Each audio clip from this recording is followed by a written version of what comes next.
bên đá như vậy.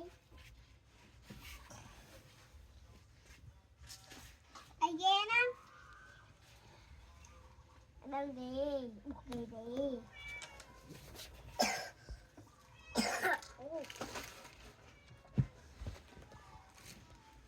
Hai mình tôi nhâm năm cái gì?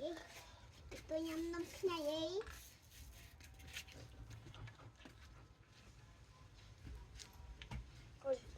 Khơi tuấn trong lề. Dạ tôi thì ba cho bằng y hả?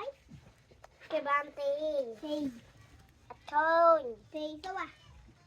Thôi đi gì đây kêu.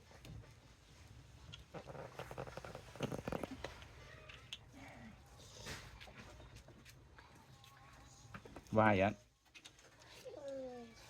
Thấy cái không? Thích tè. Cái hay chứ hả? Thích cái giòn gì ạ? Tiếc mại.